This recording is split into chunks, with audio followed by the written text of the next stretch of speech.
What is going on, you guys? Welcome back to the channel. If you guys have seen the last video, we went to the junkyard, we scored a CRV differential, and we scored a pair of axles for the red car. In the back half of that video, we also got the car running again. It had a misfire issue that I kind of put off for a little while. We are back from Florida, and we got it up and going again.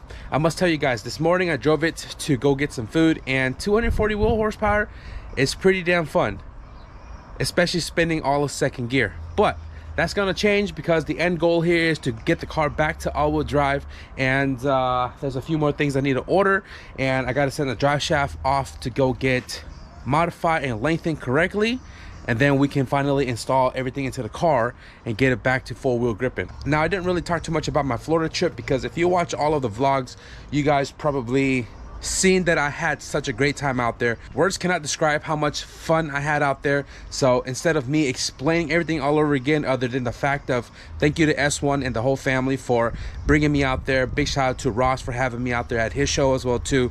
I had an amazing time, and we're back here in the garage. We're back on the grind. So today we're going to be working with the rear differential, but not for the red car. The differential that I bought here is the same one that we have in the giveaway CRX. In case you guys don't remember, or if you're new to the channel, this is a giveaway car that I'm building for one lucky winner to have when it's all said and done. Now, the differential in this car is an RD1 first gen CRV, same as that one. And the reason why we are working with this today is because I need to button up the rear end of this car, and in part of buttoning up the rear end, we need to install the locking plates on the differential to make use of the Freelander viscous coupler and drive shaft efficiently.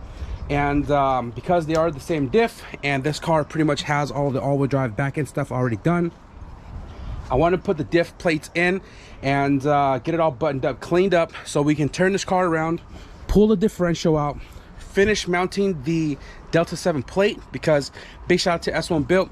When I was out there in Florida, Son hooked it up with all of the spacers and bolts that I misplaced or might not even gotten in my kit. But we have everything to finish installing the Delta 7 rear plate. And also, again, big shout out to Son for hooking it up with the locking plates for the rear differential. So, like I said, in order to use a Freelander viscous coupler efficiently, you have to remove all of the clutch pack and lock the basket, so that way we're not slipping with, you know, the Freelander VC and the clutch pack at the same time, if that makes any sense. So I'm gonna go ahead and grab the differential, some rags, all my tools, slap it on the table here, and we'll run you guys through the entire process of how to lock your differential. On the table here, we have a 34 mil for the front flange right there. We have a 17 for the drain, because you want to make sure you drain your fluid before spilling it all over the place. We have an 8 mil right here to remove all of the 8 mil bolts that's holding the top housing to the mid housing.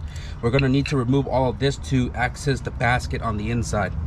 First thing we're going to do is take off the nut in the front. Wrong impact.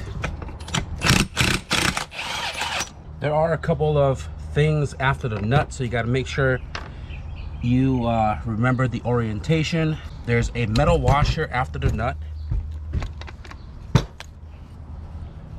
and then it's a nylon washer,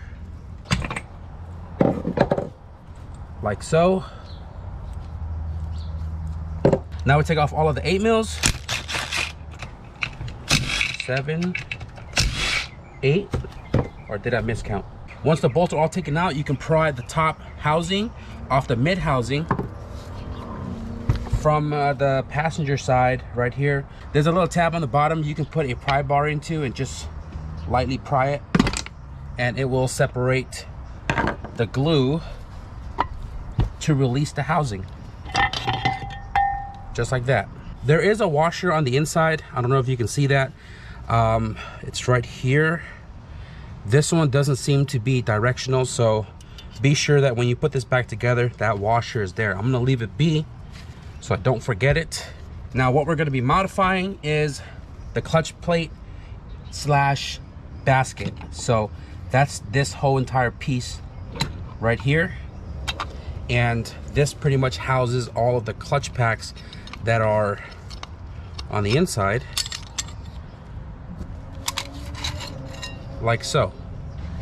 We're obviously taking all of this out, and we're only going to be using the center gear, which is this right here. These are the S1 locking plates, which replaces all of the clutch packs right here, again, to utilize the Freelander viscous coupler efficiently.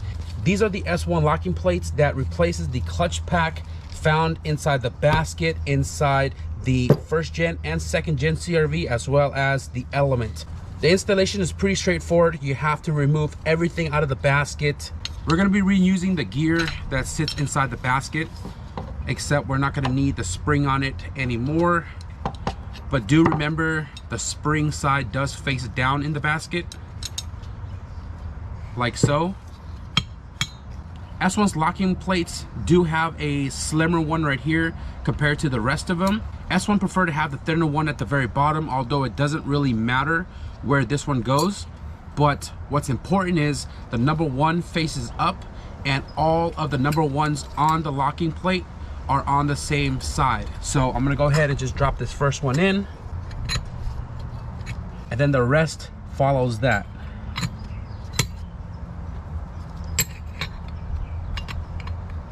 And that's pretty much it.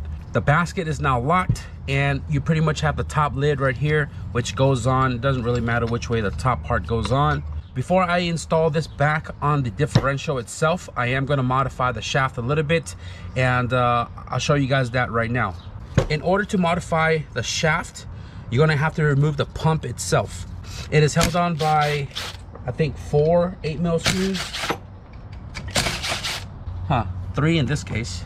There's a little key spacer in the front right here. There's a like washer bearing thing that's also sitting on the pump, and then the pump itself comes off of that. And the shaft part that we're going to be modifying is this ridge right here. We're going to be welding this ridge completely shut, because I've seen and I was told from San that when CRV shafts break, they break right there.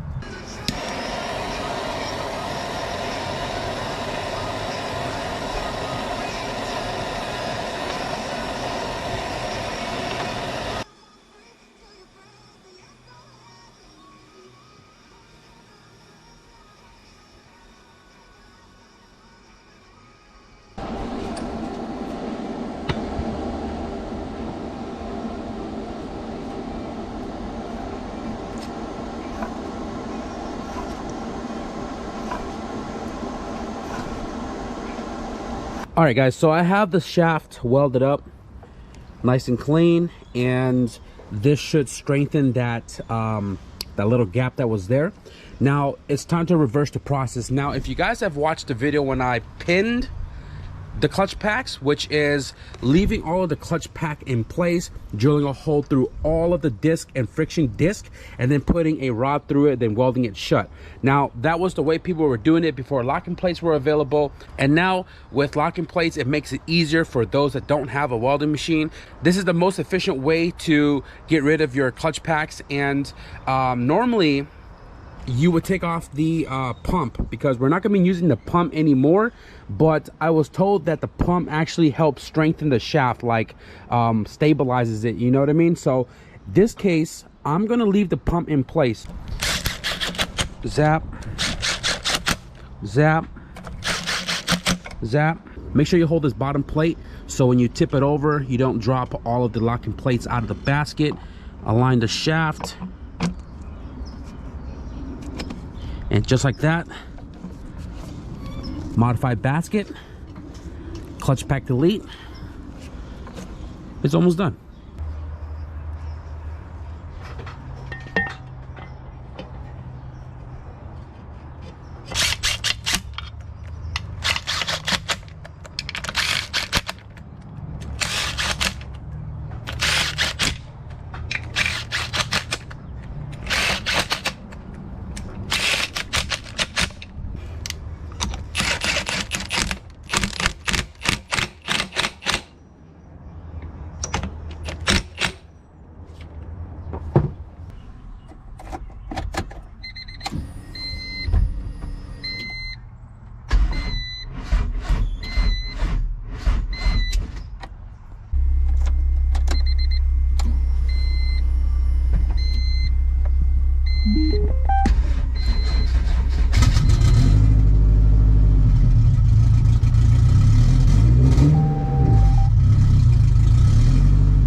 So on the Delta 7 rear diff mount, there's these 2 bolts on the top that needs to go through the subframe. Now for the EG, the EK, the DC, the subframe has a provision for a bolt. So pretty much for those chassis, the rear diff already has a spacer built into the subframe itself, and then you pretty much just put a bolt through, tight it down, and you're good. For the EF, we don't have that provision in the back, so we need to drill all the way through to the other side so we could run the bolt through and bolt it down to secure the top with the correct spacer in the back. So scary. That is scary.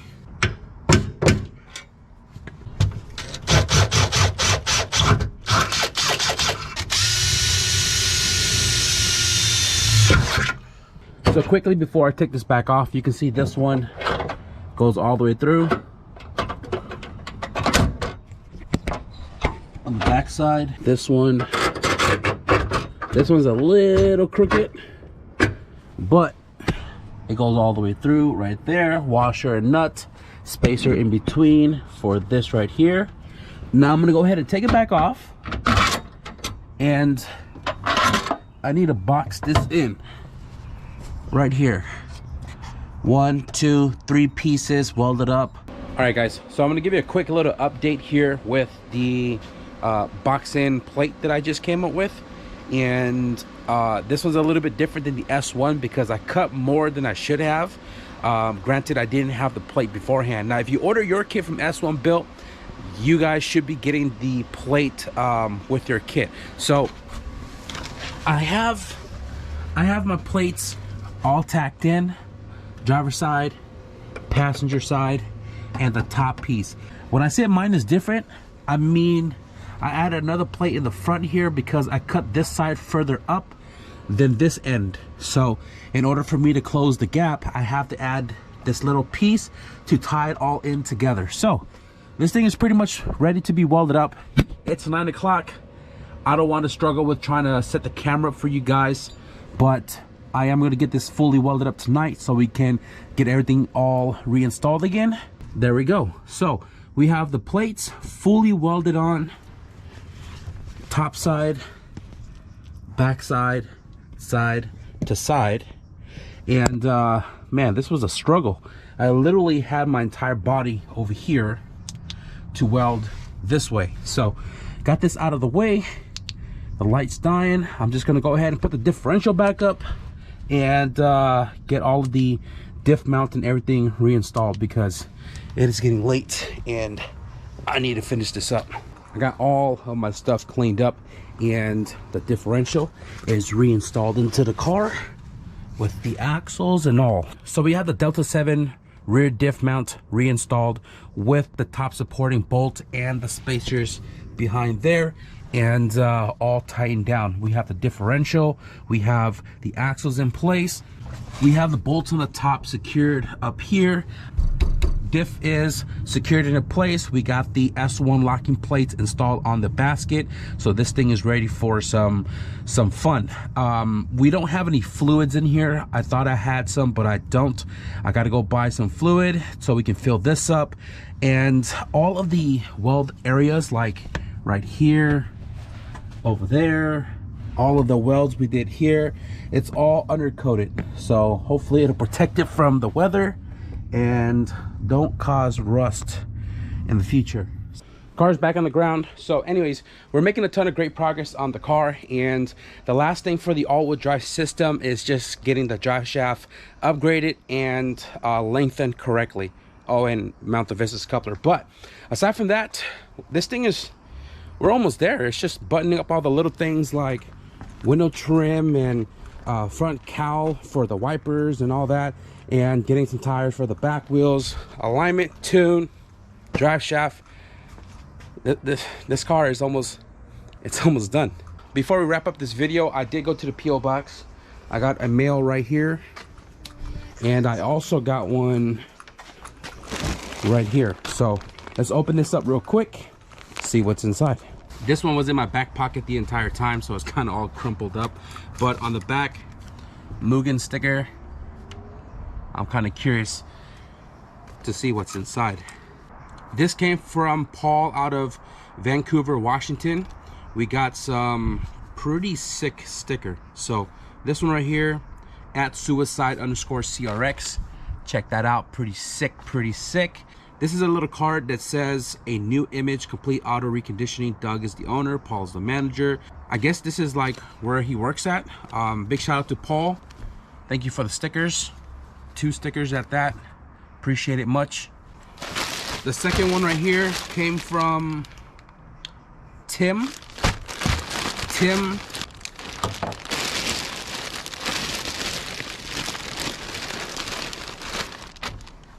Oh wow, this is freaking awesome. Sick! Check this out. It says wagon right up in the front. I don't know if you guys can see that. Hold on real quick. Auto zoom. Sick sweater. Summer's coming. I'm gonna rock it. Y'all already know this. And